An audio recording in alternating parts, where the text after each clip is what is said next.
Good evening, all. Good evening, ma'am. Good evening. Okay, so let me share. Just give me a second. I'm trying to share my this PPT, but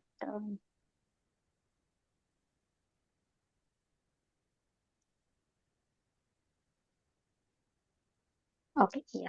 Thank you.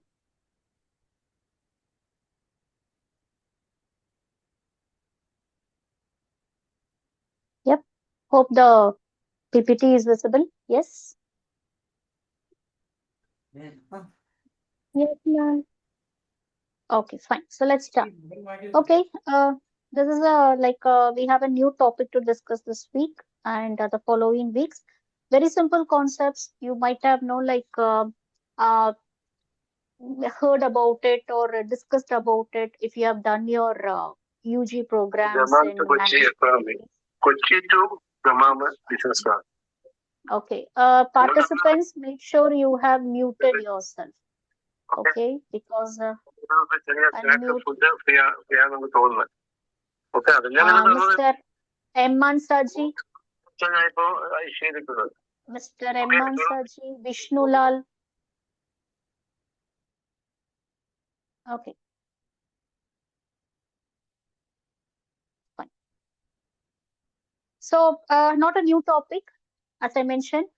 You might have discussed about this topic or had sessions on this topic previously, before. So what I'm going to do is not I'm not going to get deeper into this subject. So I'm going to give you just an overview of uh, what are the management principles and what is personal management actually, and like how to deal with the personnel in the organization, and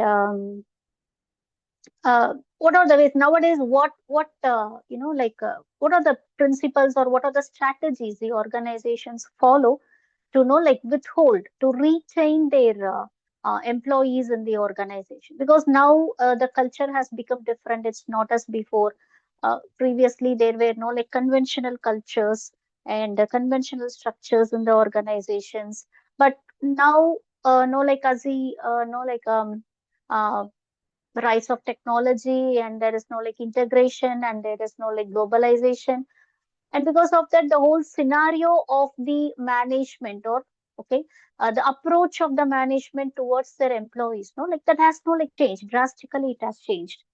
Previously the employees were just treated as no what do you say, just as they were not treated differently, they were just seen as machines, uh, normal machines, which does the production or which does the processing.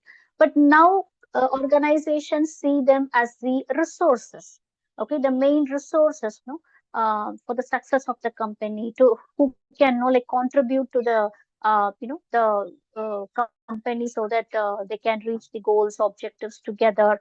And organizations want their employees, personnel, to grow along with their company.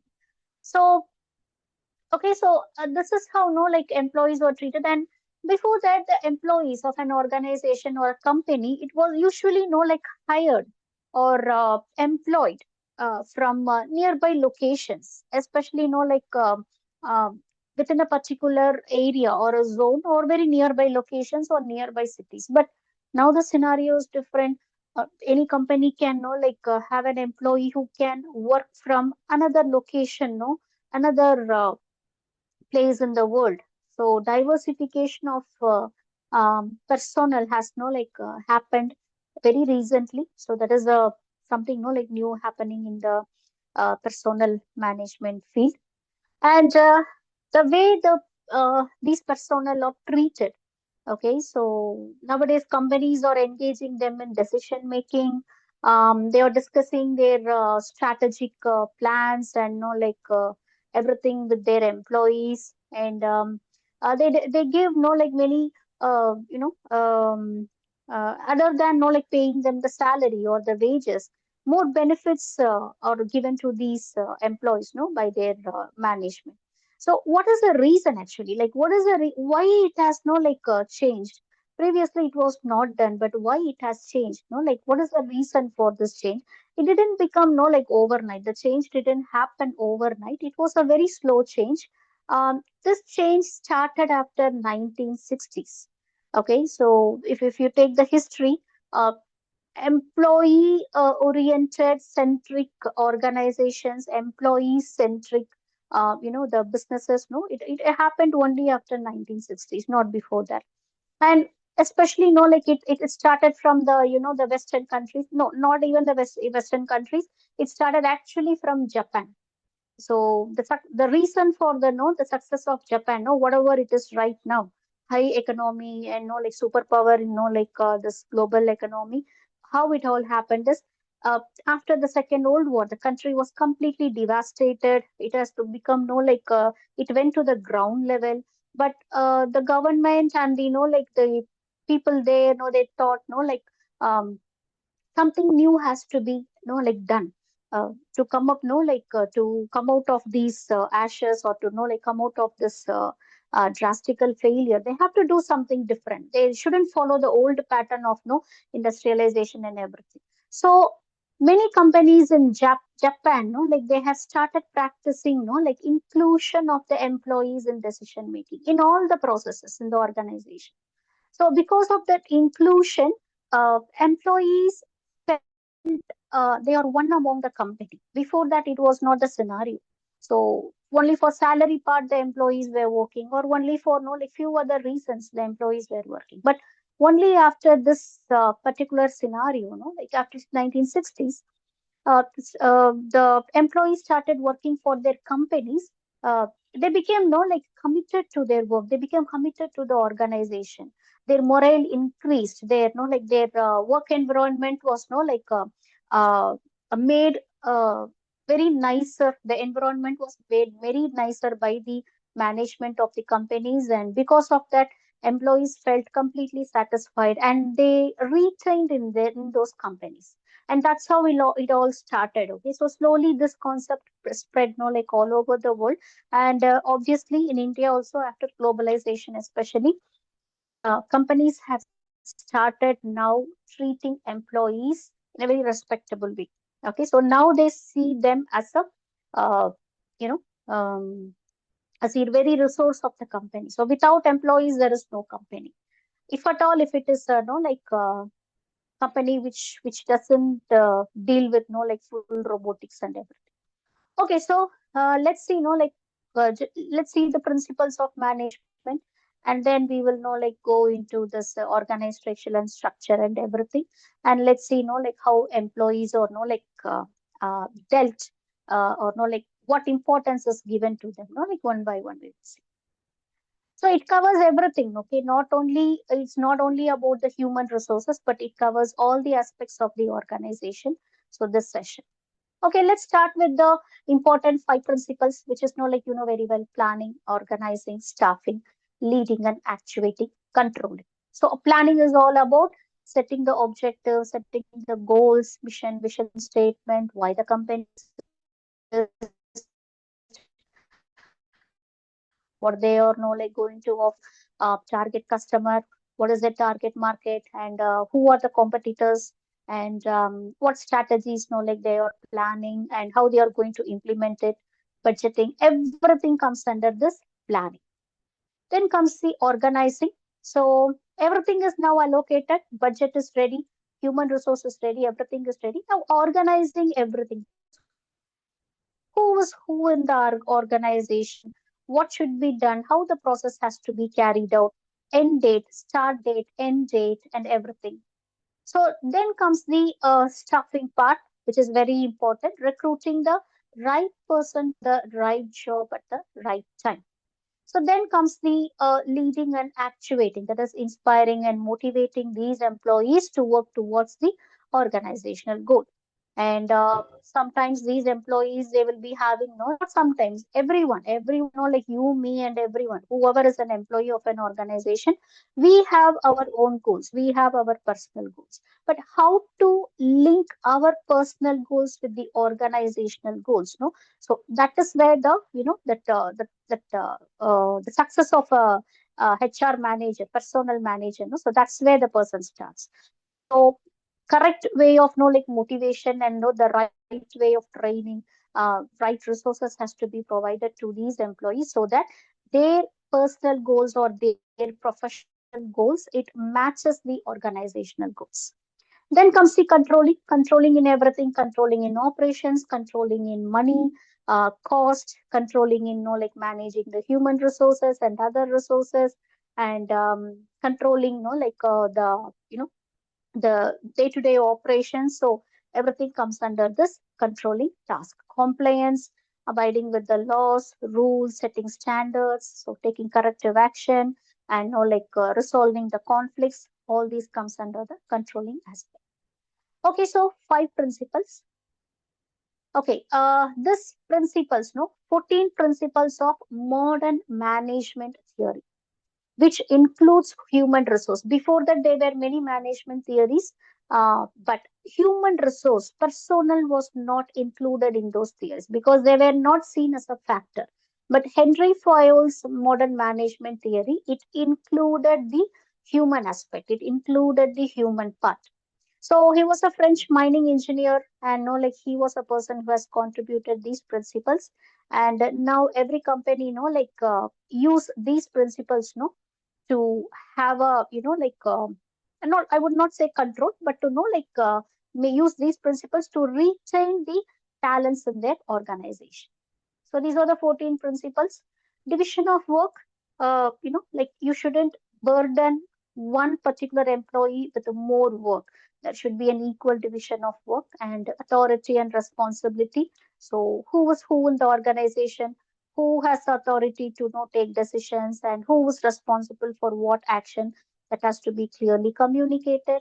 Discipline, all levels, discipline in all levels is expected. But previously, during those days, discipline was expected only from the operational level employees, workers, laborers, and the operational employees. But now this principle suggests that discipline is required from all the levels, whether it is a top, middle, or operational level.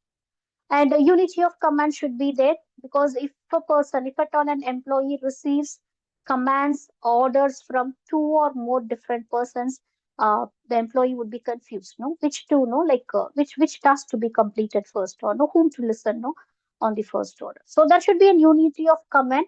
Every employee has to clearly know or clearly be communicated that whom they have to report to, who is their superior, immediate reporting person, and who they have to report to.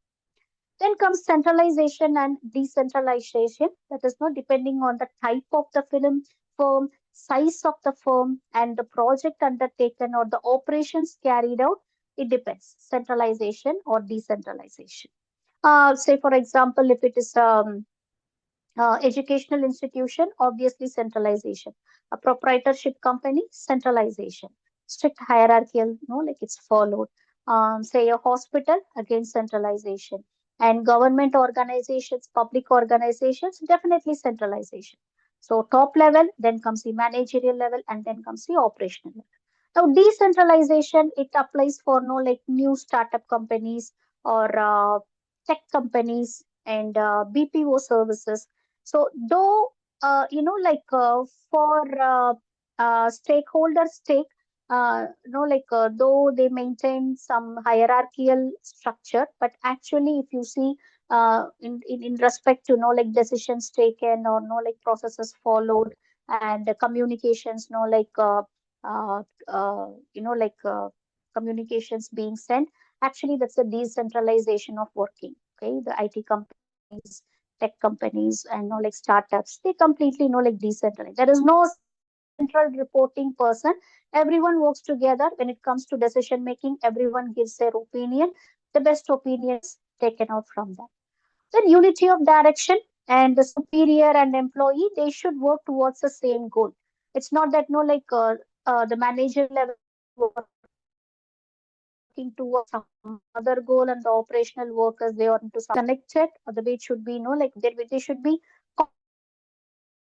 cooperated to work towards the same goal and objective, which is obviously the organization's goal.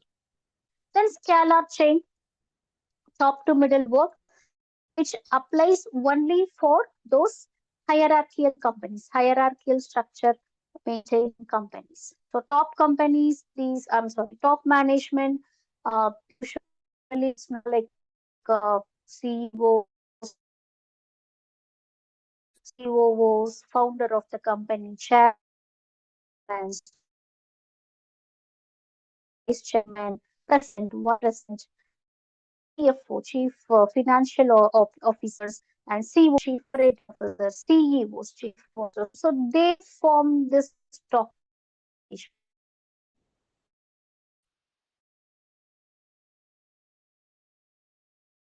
And then into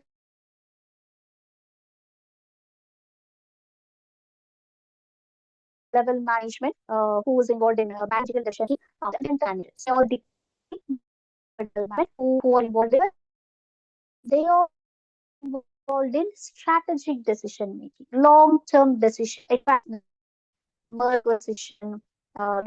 expanding the machinery, exporting, all these, it requires heavy investment. So long term as well. Okay, so they require long term to get executed. So all these decisions decisions are taken, strategic decisions they are taken by the top management. And management, managerial level employees, or they manage everything, the day-to-day operations, they manage any critical happenings, they manage unexpected risk and everything they manage. Then comes the operational level. Previously, it was called as low level, but that was no it was considered unethical, no, to call these employees as a low level employee. They are operational level employees because without that core operations, the organization will not function. It will not meet its profit. For example, take an example of a manufacturing organization, company. So what is the core process there? Manufacturing is a core process. So who is now like performing the manufacturing? It is not the top level, or it is not the managerial level. It is the operational level employees, the workers, the laborers. So they are performing the task, manufacturing task, like with the help of the machines. But if there is no manufacturing happening, then there is no company. So these operational level workers, their task, their like day-to-day operations, that contributes to the direct profit of the company. So that's why they are no more called as low level, but they are called as operational level and operational level employees. So what they are involved in? They are involved in decision making, tactical decision making. Tactical means managing the day-to-day operations. Any decision with related to the day-to-day operations is taken by them. Okay, so then is the stability of tenure, unnecessary turnover should be avoided. The companies has to like try their best level to retain a good employee. Good employee in the sense, committed employee, uh, who works for the company, actually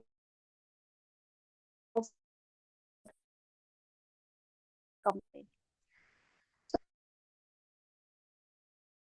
Comes remuneration, so reasonable and payments, sorry, that should be given without any discrimination, And without your any voice is bias in the not name of gender. Sorry. yeah. Your voice is not clear, man. It's leaking. Okay. How about now? It's clear, madam. Maybe his network weak. Okay. Okay. So yeah. So in the name of no discrimination or no bias should be shown, should be practiced in the name of religion, in the name of gender or social status or ethnicity or race or whatever it is. Okay. So there shouldn't be any discrimination. So equal remuneration paid for equal work. Then comes the order, that is the delegation of authorities. Who is what are the each person's responsibility. So there should be an order, and this order should be communicated clearly with each and everyone in the organization.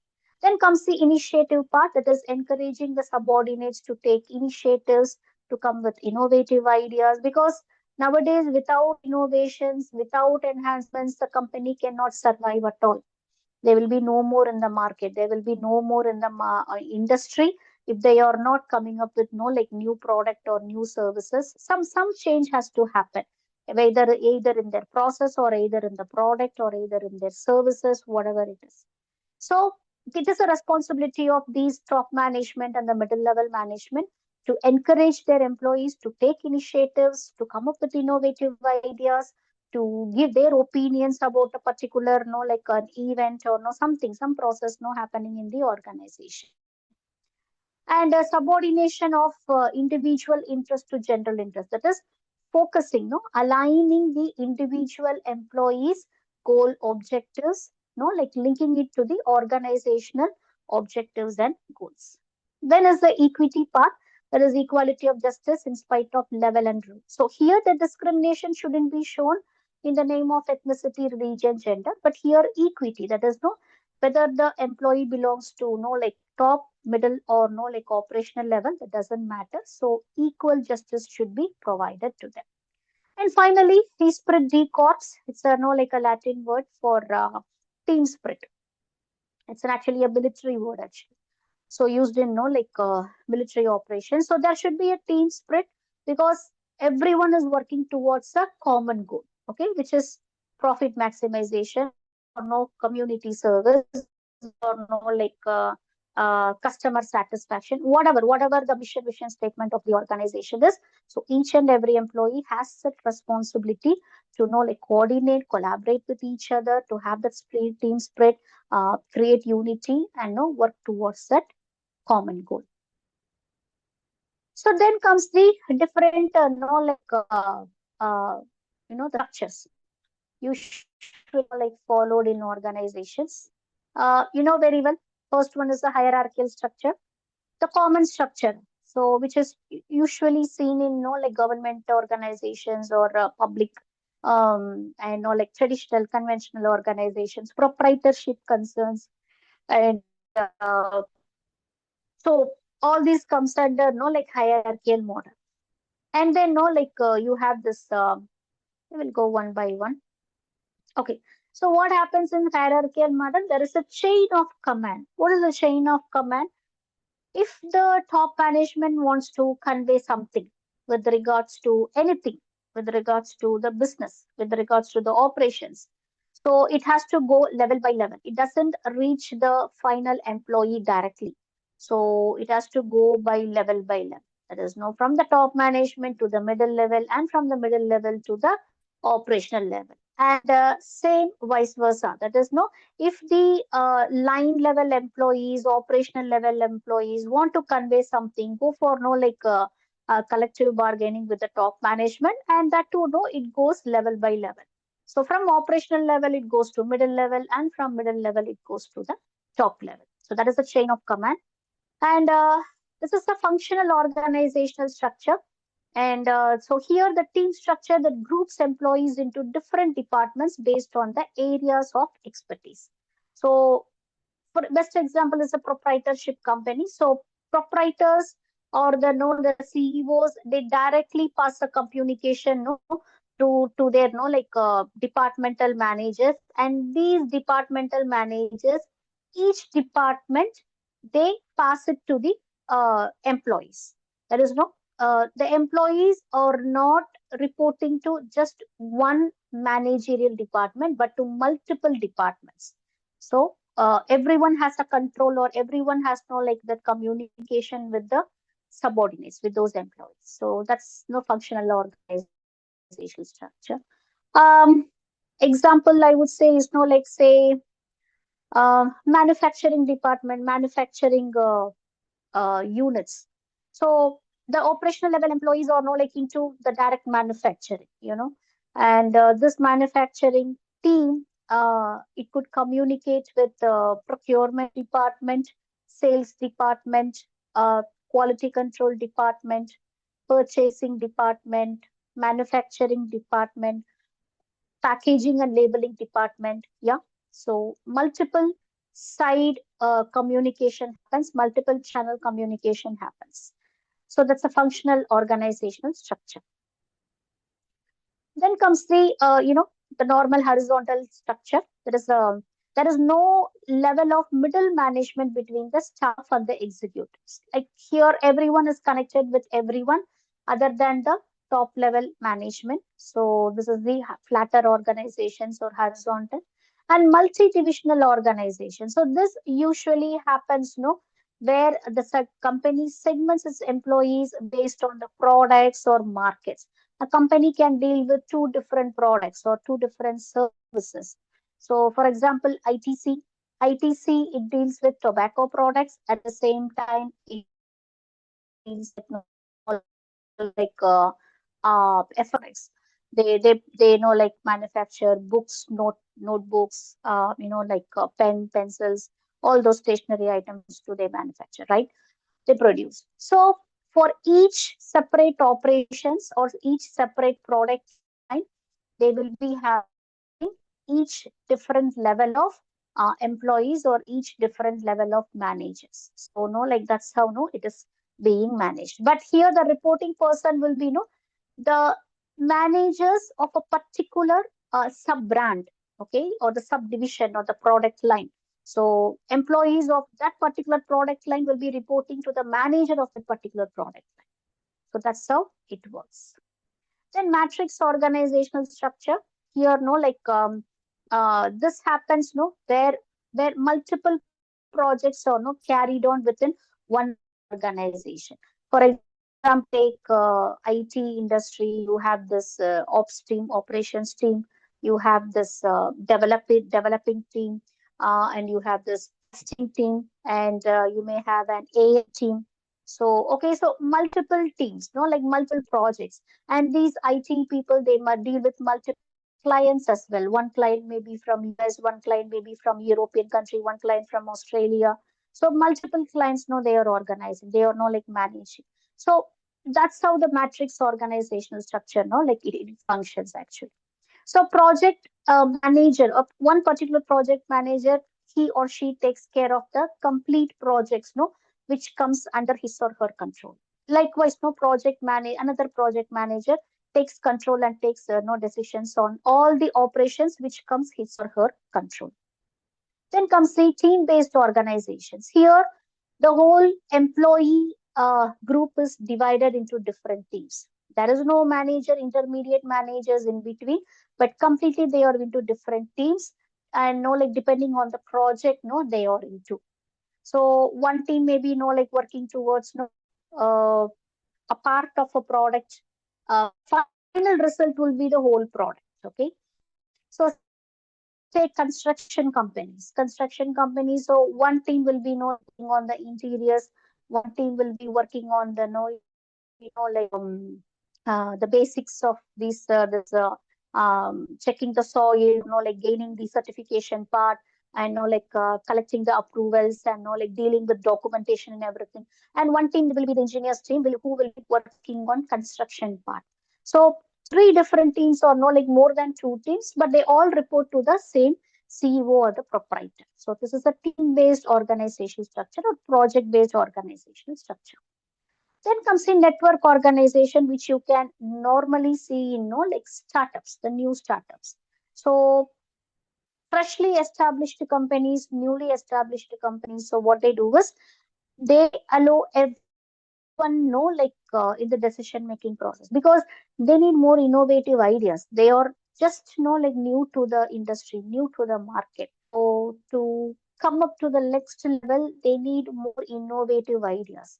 So they need people who can give those innovative ideas. So they allow everyone in their organization. There is no strict hierarchical structure and all. So though no like for business purpose or for the agreement purpose, there could be a CEO, COO, there could be a manager, there could be like an employee, like computer system operator.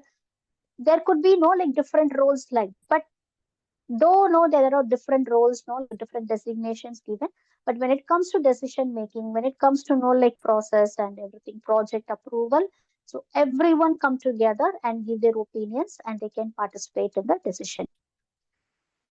So this is a network organizational structure.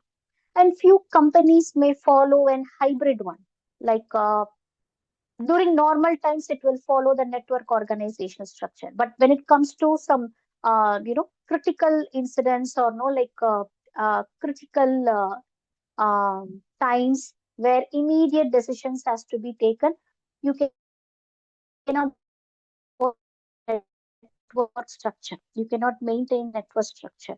So there everyone has to like obey the command of the chief person in the organization. So there, the hierarchical, strict hierarchical structure, it works out. But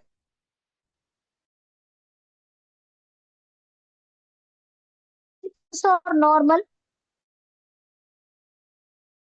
Operations are going very smooth and everything. Scenario. Any companies no practice exactly. Okay, so then we are going to see about the culture and environment of an organization, because that impacts the behavior of the people working there. Okay, so what is organization culture? What is organization environment? And what is the impact, of these two aspects, in the behavior of the, the employees of the company, and planning and goal setting of the company, and how does it affect the employee morale and employee commitment? So let's see. So the company's beliefs, values, and attitudes, and how these influences the behavior of its employees is all we are going to see about. So this collection of values, expectations, practices that guide and inform the actions of all team members. So thinking of it as a collection of traits make the company what it is actually. So culture affects how people experience an organization. Now let me ask you, what is a culture? What is the difference between an organizational culture and an organizational environment?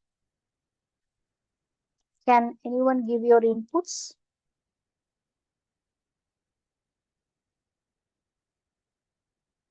Yeah. The company's culture and the company's environment. So what is the difference, or is it one and the same? Can anyone? Yes.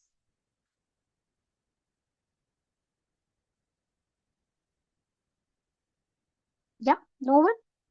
Okay, let me put it this way. So according to you, what is organizational culture?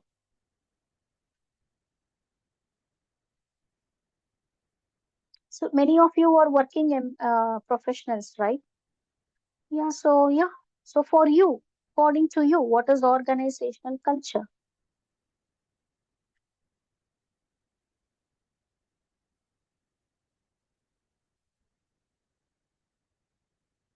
No. Why no one is answering? It's a very simple question. I'm not asking the exact definition, no, of organization structure as culture. I'm just asking you, according to you, in your opinion, what is organizational culture? Yes, anyone, please?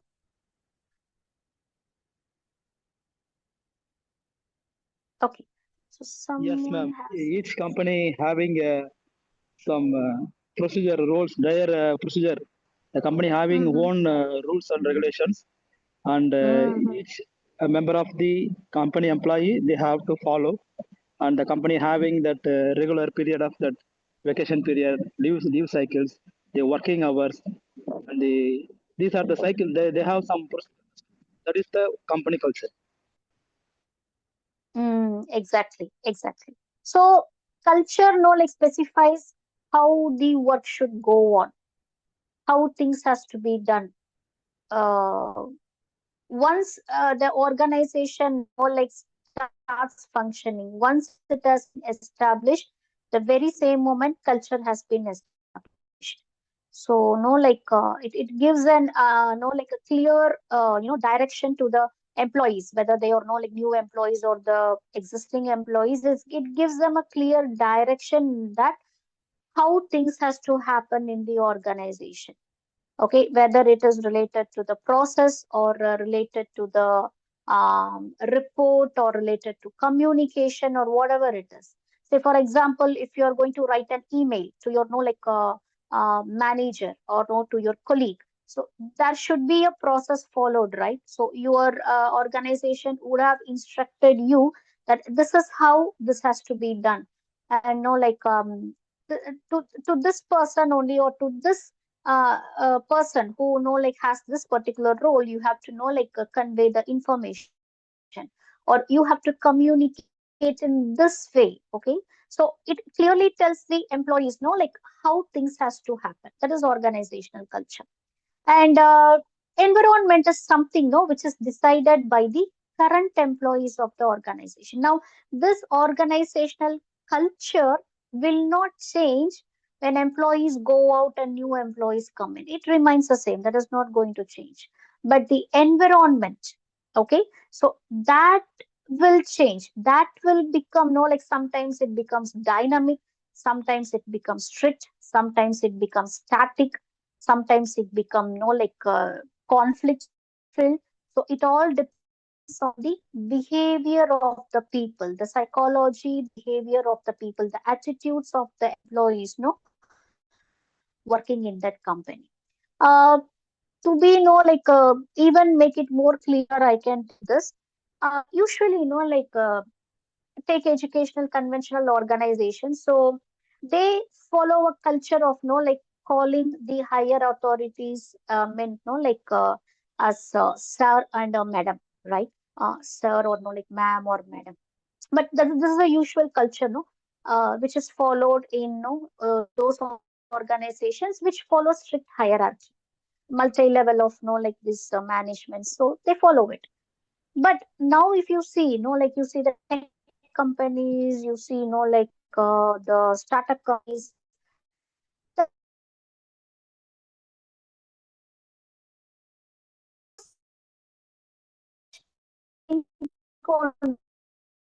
like addressing your colleague or your by sir or madam. This thing, like addressing them with Mr. Ankit or like Miss Anvita, whatever it is. No, you can address them very well. And few organizations which follow the like the Western culture or those like global companies which has like who has established themselves in India, countries like India. So they have a culture of addressing the colleague or addressing their higher authority, whosoever it is in the organization, by addressing them in their second name. So calling their first name is like considered unethical. You shouldn't call name without their permission. Okay, so you have to know, like, for example, like an employee or your manager name is like John Isaac. You can like address him as Mr. Isaac. There is no need to call him as sir. At the same time, you shouldn't call him as like Mr. John. You should always address him as Mr. Isaac. Okay, so these are the different cultures like followed by organizations. And the leave policies, reporting of leaves, like and reporting of like any conflicts, and interdepartmental communication, interdepartmental conversations, and behavior during the meetings. Who should start the meeting? Who should like preside the meeting? Who should conclude the meeting? These are the processes, day-to-day processes, uh, which has a clear, like set of rules and regulations. So that is called as organization culture, and it never changes. Okay, so till a new set of generation of like uh, you know youngsters take upon the roles in top management, till that time this won't change.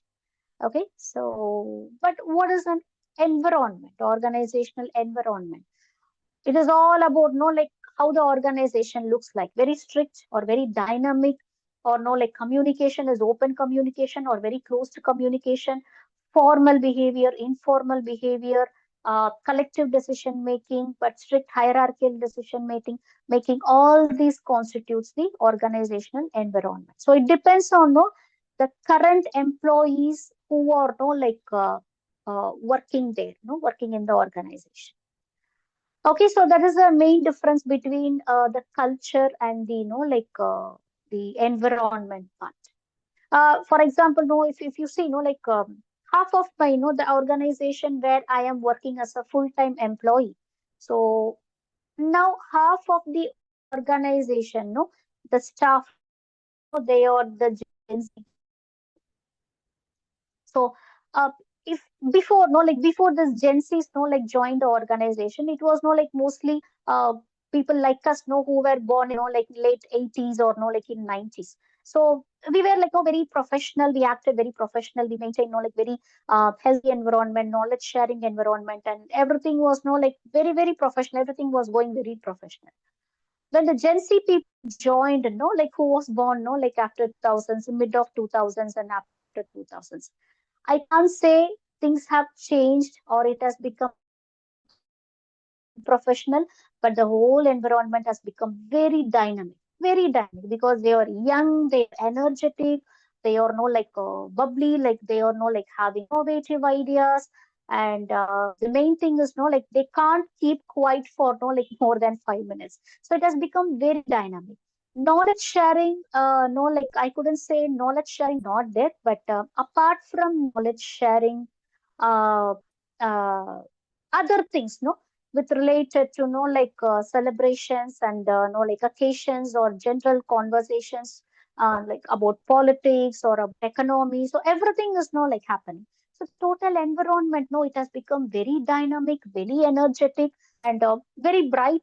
Of course, very bright. Okay, because of these Gen Z employees, who have joined our organization, recently for the past 2 years, they have been like joining.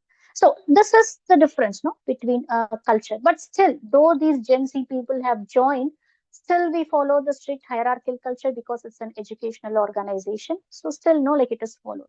Addressing the seniors as sir, ma'am, no, like and going through all those, no, like policies, strictly following those, no, like guidelines and everything. Okay, so yeah, hope you have understood. Um, yeah, I think no, like other than one person, no one has no, like any complaint about the voice, right? You mean the this thing. Fine. Okay. Now I have given a small example, no, few examples here, no, to address, to mention, no, the difference between the cultures. Private and government culture, that's a different, no, thing. Private culture is different, government culture is different. Monarchy, army, democratic culture, domestic culture, international culture. As I said, no, international culture is, especially Western culture is, no. So you have to call your colleague, whether they are, no, like your subordinate or your superior, doesn't matter. Usually you have to address them as with their second name, not with their first name. Then conventional modern organizations and small, middle, large organizations. Next is more like the level, national level, regional level, organizational level, team level, and individual level.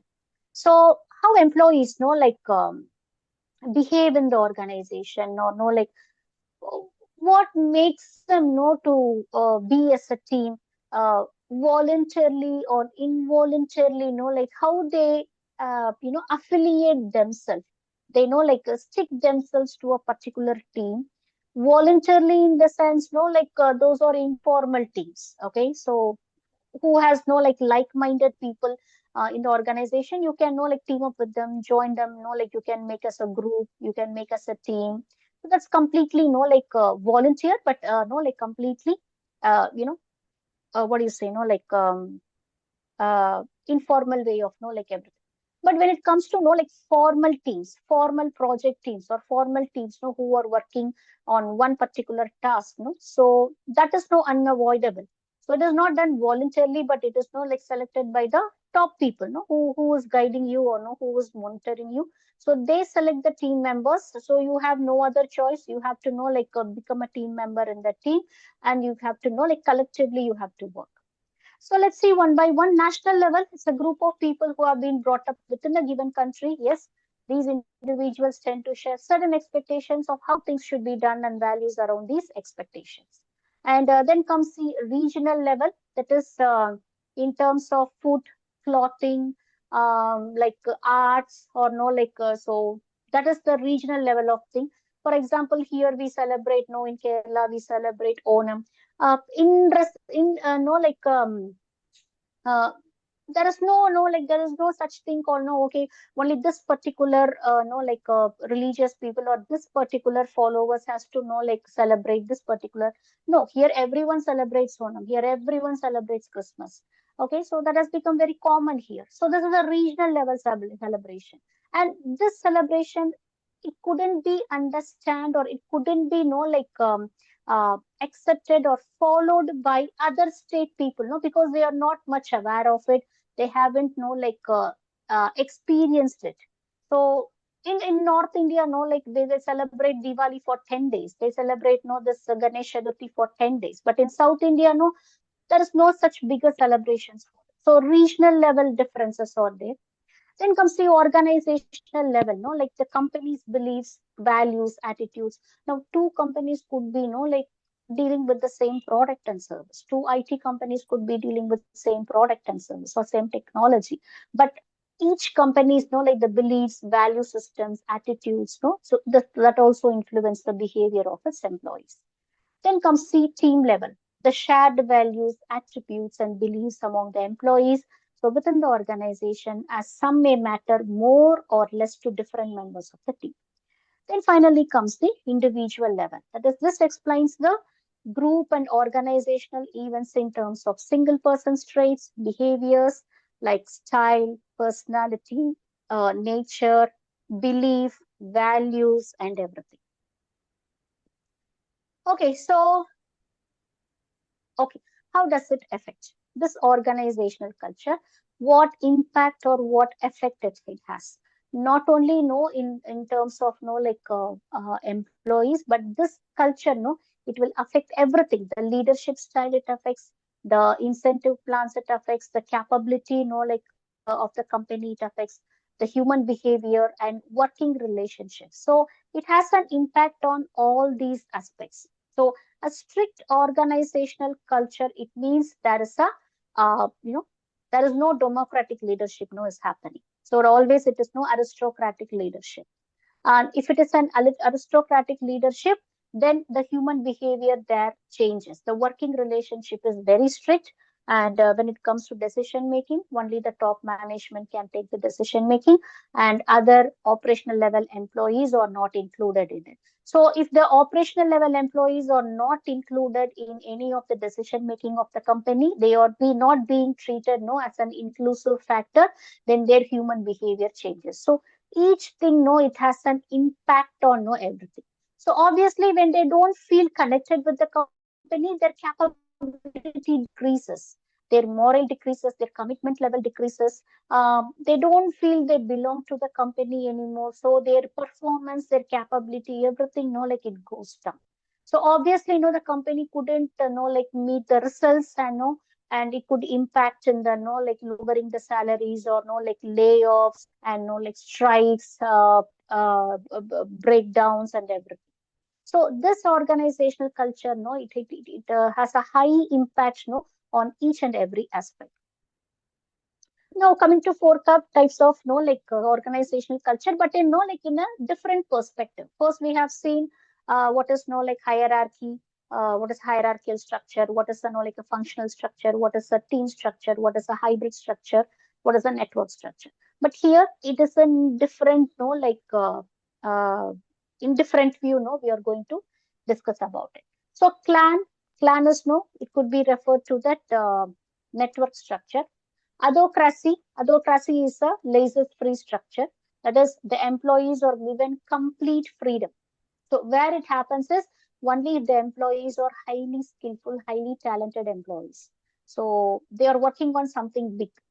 They are in research and development team, or they are in high level tech team. So they are working something higher than what is normally happening. So obviously they are highly talented, highly skillful, highly knowledgeable people. So they don't require someone to command them. They can work on their own time. They can work on their own resources and everything. And obviously the results would be fantastic. It will be very great. It would be so innovative. So such a culture is called adhocracy culture. If you take say big tech giants like Tesla, or say Google, so in many projects they follow this adhocracy culture. There is no strict no work timings, or there is no strict task completion things and all given to these high level employees, because they are highly skillful. They are working something bigger.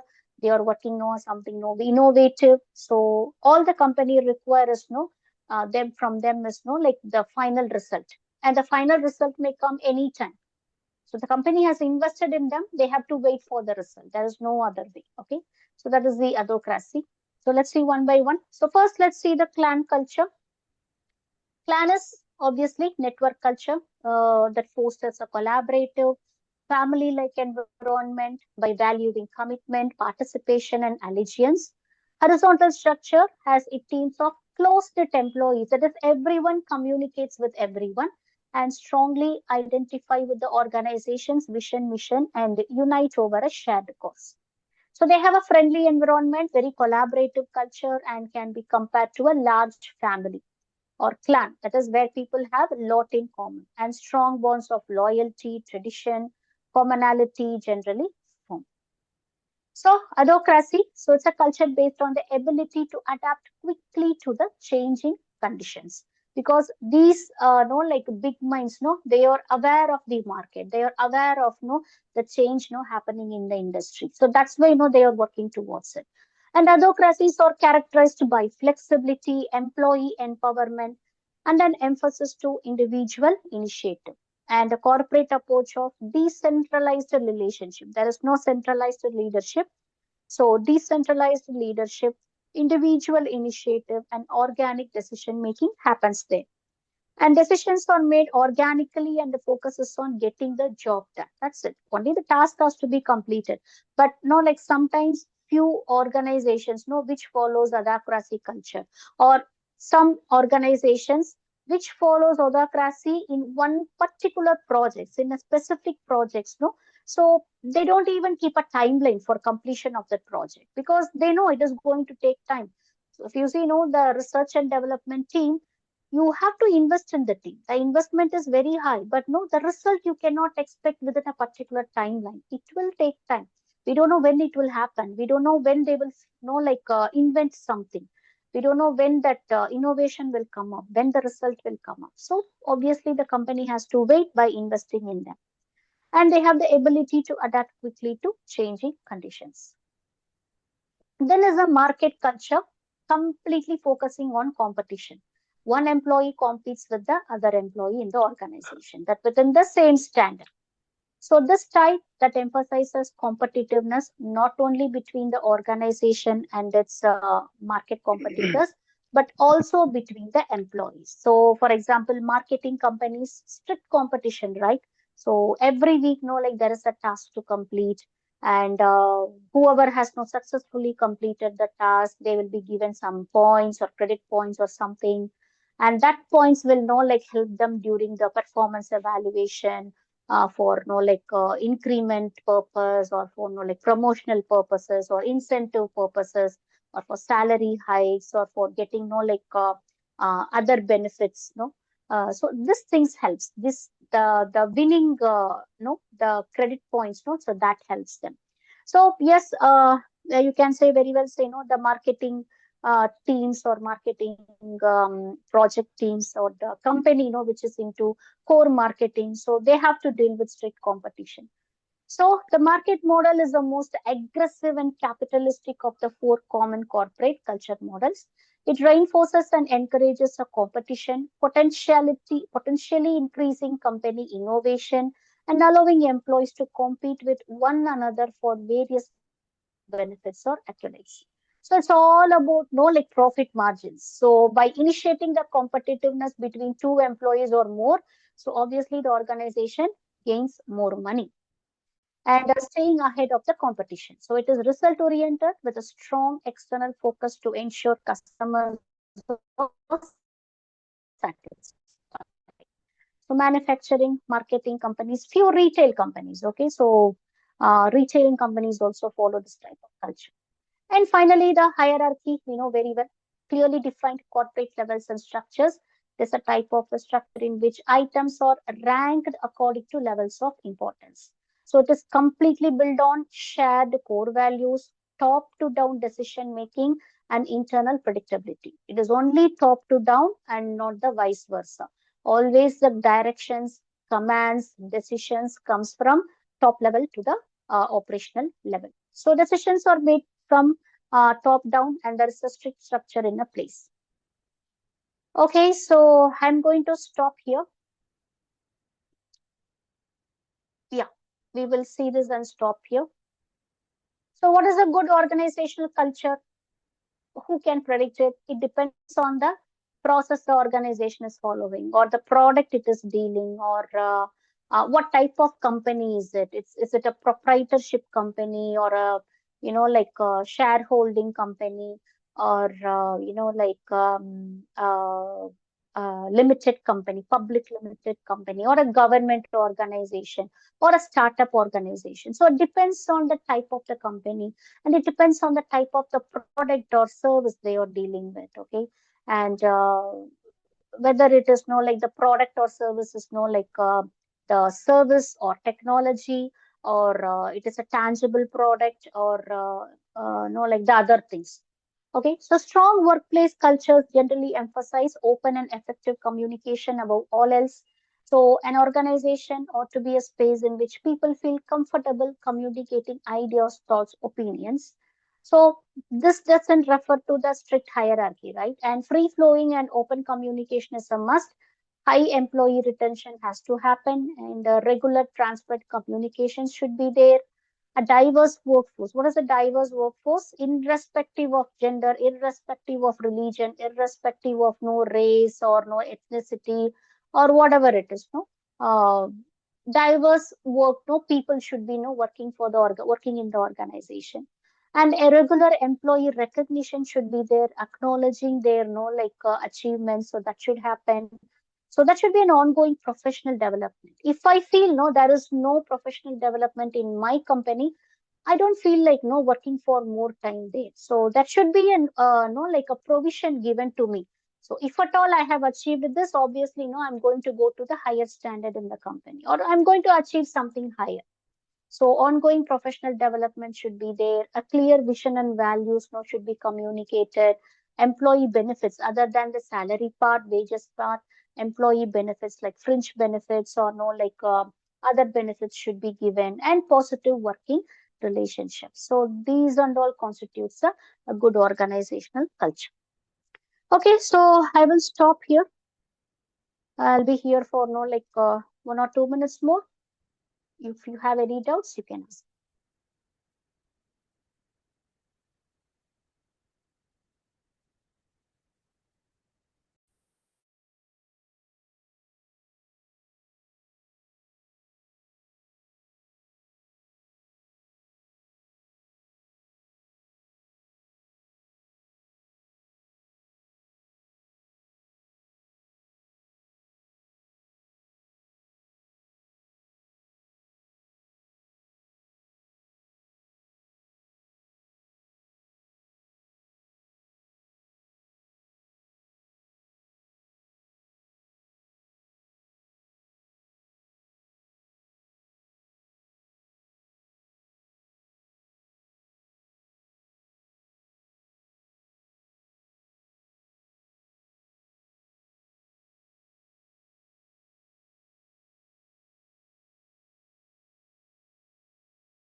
Okay, so if there are no doubts, we can meet in another session. Thanks for participating. Have a great weekend. Thank you, ma'am.